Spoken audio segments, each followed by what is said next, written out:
get dressed like the Black Power Ranger to come to Southend-on-Sea to hang out with the guys from White Raven Down. Guys, how's it going? All good. Excellent. Do you want to just sound off so we know who you are and what part of the band you play? I'm Luke and I'm bassist. I'm Tom, I'm drummer. Stu, guitar. I'm Will, I'm vocals. Excellent. So Luke and Luke, this is going to get a little bit awkward maybe, possibly. I think we'll be alright. We'll try and work it through. So, let's get rid of that balloon. So we are here this evening at Chinnery's, which is a fantastic music venue that has played a part in the careers of Skindred, of Arctic Monkeys, Cancer Bats. Cancer Bats, Hasty Dixie who played here as well. Oh yes, yeah, awesome, Hasty Dixie, great band. Hasty Dixie. And Lost Prophets, but let's not talk about that. You guys are here this evening with Walk in Coma, and it's a double EP release. You've got your EP Conspiracy. The EP came out last week. That's on Friday. In the space of 7 days since the EP came out and now, how has the response been from your fan base and from people that are coming in and kind of joining in the conspiracy, so to speak? Been surprising. Yeah. The song was brilliant. Everyone has been very complimentary and they're all picking songs that we didn't think they'd like as their favourites. Yeah. True. Yeah, it was really cool. I mean, it's been overwhelming to be fair, because the response has been so positive, and as Bill said, it's people have picked out different songs. We thought, this song would do a lot, and people always say, oh yeah, we like some of them, they love this, they love that, for whatever reason, and why? I have no idea. So let's talk a little bit about the two singles from the EP, which is Take Me and Salvation. Now, Take Me has actually been played on my radio show with Hard Rock Hell Radio, the HH Metal Show. That's right, no worries. And we will talk about the whole donut eating competition thing in a minute, because that kind of ties in with the video for Take Me. But you launched the video for Salvation not too long ago. And so talk to me a little bit about the shooting of that video and sort of how it all came together in terms of the date, because there's a lot of things going on in that video. The first thing I wanted to go for is that when we filmed Take Me, it was in minuses. Yeah, it was. Freezing cold. You did it in winter? Yes, Yeah, and then when we did Salvation, it was the complete opposite, and we were all dying, and I was so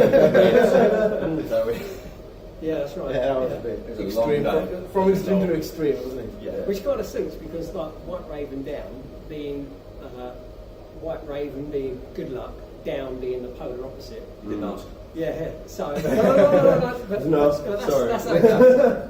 So that was our first two videos. One was literally minus temperatures, snow laying on the ground, and then as Bill said, it was like the hottest day of the year. And it wasn't that long ago. It was only the 7th of May. We're now 23rd of June. So that's quite a good, quick turnaround. So cheers, Sean. Nice That was really good fun, wasn't it? It's good laugh. I mean, Take Me was because it was first video, so it's always gonna be in memory. But this one was kind of more people around, more people involved, and considering, because we've been doing that for, I would say, 22 hours. Yeah. It's a long day. Long show. We were talking about this before. Like, a music video is 3 to 5 minutes of just a couple of shots here and there, and maybe someone you'll only actually see for like 2 seconds. That's it, but exactly. the whole process of recording a video is a really long day, and there's a lot of like staff around and doing stuff like that. So actually, that kind of is a good way to lead into the next question. With regards to sort of getting the EP together and kind of getting to this point of releasing it and now having your launch party and videos that you've done, what's been the sort of the most challenging aspect of this sort of process that you've gone through here? Mixing. Hate it. You self-produced as well, didn't you? Oh yeah, we did that. I mean, it was good because we're using the same programs, and with Stu, it was kind of good, always connection, every day on the phone, and basically blame each other, like why you choose that kind of EQ and stuff like that. I was paying. Because a lot of bands are going this way now. They're going the more kind of homegrown and homebrew route of self-producing and recording in their own home studios and stuff. It's not uncommon now, even for some of the bigger bands. You've done it once. Would you do it again, or do you think you get someone else to come in and do all that for you? I would like to get someone else to do it. Or be very heavily medicated. Well, Tom's got the skill to do it, and we learned a lot, didn't we? To be fair, our friendship grew freaking lot. Oh yeah. Mixing that freaking that EP. Is that segregation again? Yeah. Fine. You guys share everything. You know that? I mean everything. Yeah. So it was hard work. It was really hard work. I would do it again. Why not? But I would. Well, to be honest, I would go the way to record it at home, and then probably give it to someone else to, give that bulk sound basically. Yeah. Because that's the main. That's the worst part. Yeah. And the recording is the fun of it, but then gets decent sound. That's definitely the The fun part is the writing. That's the part I love. Yeah. I fucking hear these songs again and again. I don't want to hear them anymore. It's bad enough we've got to play them. Again, we were talking beforehand, and I was saying like, I've been in bands myself, and I get what you're saying. Like when you are in a band and you produce these songs, when you first write them and you finish them off and you hear them back, you're like, oh, this is amazing. It's such a good song. And you get really excited about it, and then you start the recording process. And the recording process is long, and you have to redo loads of bits, and you have to listen to it over and over and over again. By the time you finish, like you say, you do just get a bit it gets tedious, and you end up hating your own music. I can't listen to it. I can't listen to the radio. I haven't listened to any of the streaming downloads or anything like that. I haven't even listened to our EP, our physical CD, which we are promoting tonight. I haven't listened to So it. it could be rubbish. It could just be. It could be rubbish, and you wouldn't. We don't even know. Yeah. That doesn't reflect our confidence in the EP. So you are confident. We've worked hard. You don't know what it sounds like, but you're pretty confident. It's okay. So actually, sort of leading off that, then, which song that you're going to play tonight are you most looking forward to actually playing for the crowd? My favourite track of ours, my favourite one to record as well, was Broken Door. I like doing that live. Yeah, I do actually. That's the first song. Yeah, it's the first track. It's the opening track. Yeah. There are some people that are going to watch this video who don't necessarily know who you are and haven't kind of followed your transition from kind of starting off the EP to now releasing. So, I mean, let's just start with you guys as a unit. When did you kind of come together? How long ago was it? What was the process behind you kind of coming together to form this version of White River Down? Because there's been a few in the past, obviously. How long you got? Yeah. As long or as brief as you want to take it. You've got enough memory. Right, okay, so I wanted to start a band which, in my opinion, was really cool, focusing on riff-orientated stuff, but include good songwriting techniques. And that's melody. I'm a melody guy, and I love melodies. For me, the structure of the chord, how the melody works, how it all weaves, that is crucial. It's so important. But that's my particular style, and that's what I go for. Now, Bill answered an ad, didn't you? On Facebook? Yeah, that's right. Okay. So, at that time, me and another friend of ours started putting up the band together. And we'd go and see it a few doors down, didn't we? Yes. At another venue. Yeah, it's cool. And I felt Bill's awesome. Bill's got a wicked voice. And he's got an individual tone, individual voice. Oh, it's true. It's true. Which I loved it. I fell in love with that voice. Okay, you're right, calm down. The other thing was, I'm a complete and total frustrated singer. I love to sing, but I got blessed with this freaking choir boy voice. So I just like, if Bill got wicked melodies, and he takes on board of some what I've got to say over some of my chord progressions and how things go, and we work on like melodies together. But these days I don't have to do so much because he already knows, he knows where it's going. That's where we've grown together. Yeah. And it's been brilliant. And Bill was an absolute legend and a true friend. This is weird, isn't it? Because it literally was just for music. It's all business now. Yeah. And you love me. Watch out, man. But I want your babies. yes. That's going to be just the opening of the video. You might make me. There's a bit of a thing with Hard Rock Hill Radio, the HRH Metal Show, you guys, and donuts. So the whole reason that we're sat here today chatting away to you guys is, well, I mean, it's your fault as well. You wrote the song. Your music video for Take Me, great video, shot, fantastic shots and everything like that. And I played the single on air on the HRH Metal Show, and while I was playing the song, I watched the video. There's a part of the whole thing, and it's a recurring theme, where there seem to be these girls that are, doing a lot of licking their lips, and a lot of just like this. I'm going to do it for the camera so you can see. That sort of thing, right? That was under Canty's direction from Okay. More Media, and he'd done a great job, real great job, really happy with the video.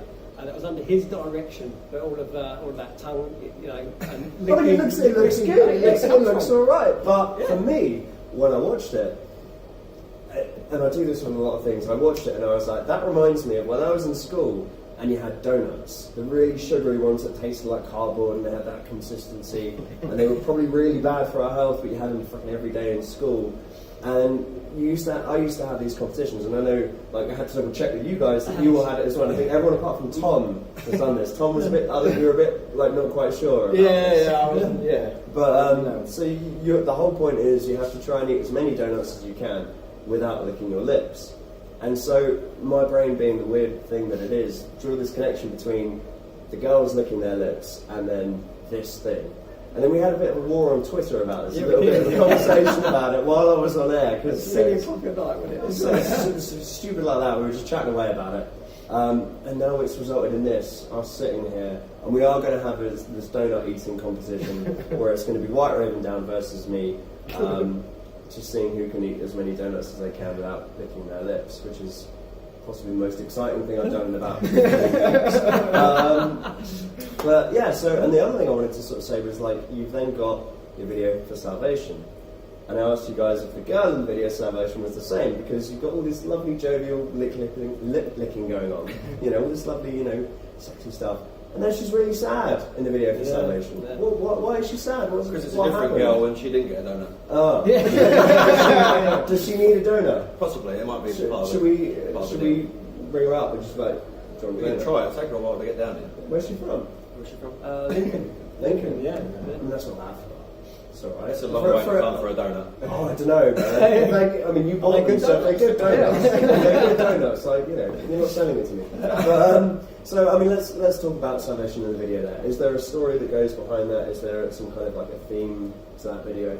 Yes, we wanted to go a lot further into detail with the story on this video, whereas the last one was basically just rocking out. Yeah. So this one, the theme was about to set around this girl that suffered great loss, and at every step she starts to falter.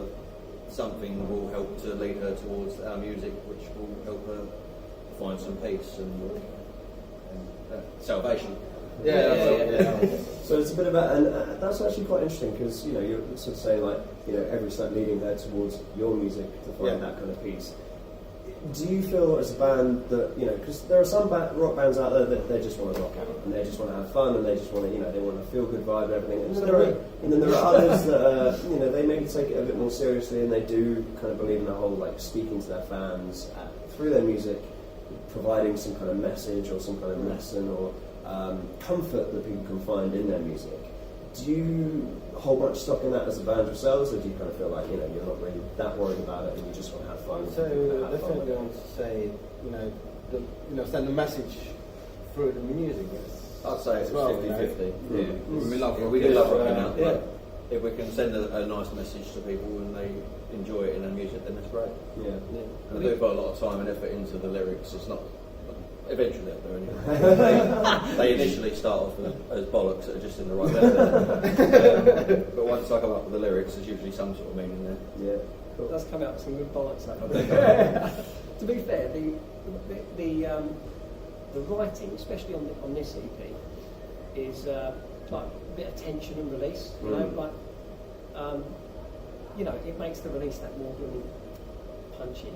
It's trying to be written that way. Whether it comes across that way, that's not really for us to decide. But if we've got that in mind, when we write and when we perform, it's important to keep the light and the dark. When we do the light stuff, we do as musicians. You know, we sit back and we play it, don't we? And then when we're ready, okay, right, we're leaning forward, we're in, you know, and we can see that as a performance. Hopefully that comes across, but again, that's not for us to say. But that's how I feel. It's composition. It's so cool. So, I mean, obviously you guys are performing this evening, so best of luck to you in your performance. Thank you. After tonight and after when the dust of the EP has settled and you're kind of back in the groove, what's next for you guys, do you think? Keep doing much of the same. We want to be gigging as much as possible. yeah. Hopefully get some more recordings down at some point. Yeah. We're aiming more for 2019 in terms of festivals and stuff like that. Yeah. Because this year for us was just the release year. Yeah. We need a fan base. That's it. Yeah. Please, we need a fan base. Come to us, guys. This is a public plea. From White Raven down, please. Yeah. We got loads Sorry, of you were donuts. saying. Donuts, right? Yeah, if you like White Raven, here's the thing. I'm gonna ruin your lives right now. If you go and like White Raven Down's Facebook page right now, you will be sent a golden donut made out of gold, filled with gold, covered in gold. This man does not speak for us. This seems like it's a you kind of problem now. I'm going to go home. I'll see you later. No, I'm kidding. So yeah. Think of the calories. We might be doing you a favour if we don't. Low-fat donuts. This year's a release year for you guys. Next year, you're thinking festivals and more kind of touring. And tour. Yeah. Yes. We need a tour. And then album in 2020, do you think? That would be great. Yeah. To be fair, as well, we're constantly writing material. We've loads Every already. time we get in the studio, there is ideas constant, isn't it? Constant, Yeah. and that's something else. To be fair, that's something that we should add because although Bill and I were like part of the inception. Will and I were the inception. When we found these guys, Luke and Tom, that really completed what we'd already started and just expanded on it. And now we've got a fantastic band that we really do. There's an organic thing going on here. But, we're not just we all know our parts. There's something real cool. Yeah. Organic. We're great mates. Again, and that has grown through music, but we are mates outside of music. Yep. And it's freaking great. I'm in the band that I've dreamt of. Yeah. Me too. Dreams coming true here on the stage at Chinnery. It's absolutely Dreams true. are coming true. It's awesome. Thing of beauty. Well, you guys are like basically in a relationship now from his love of your voice. And, It's getting a little jealousy now, isn't it? you guys can, do your thing. You guys can, and I'll go back to London and home again. Well, listen, guys, thank you so much for your time. Before we close things off for this evening, and obviously let you guys get set up and sound check and everything like that, is there anything that you would like to say to the people that are watching this video? Thanks to everyone. Everyone's been awesome. Yes. Yeah. Thanks for the Absolutely. support, guys. We would have given up by now otherwise. Yeah. Without you, we are nothing. Absolutely. So, thank you. Yeah. Thanks very much. Got nothing else to add. Well, in that case, we're closing off the interview, but actually, we need to eat some donuts now, don't we? Yep. Going down. So, should we pause the video for a moment, get ourselves set up with some donut goodness? I mean, maybe not for you. We need to get you a bucket, don't we? Well, I might throw up in a bucket because I don't eat donuts. Yeah, but You don't eat donuts? Who doesn't eat donuts? I'll do that for my art. You're going to suffer for your art. Man. This is a part of that suffering. I mean, everyone talks about the other things like the sacrifice of time and whatever. No. The real suffering for your art is eating donuts. So let's close off the interview, and then we shall get everything set up and come back in just a few short moments and eat a fuck ton of donuts. I'm looking forward to it. You're not, but I am. all right, you and me, we're gonna I have predict Luke will win. Hey Luke, I mean that could be it. Luke on Luke. It's a different kind of porno. Right. Oh, we kept it so See you guys in a clean. minute.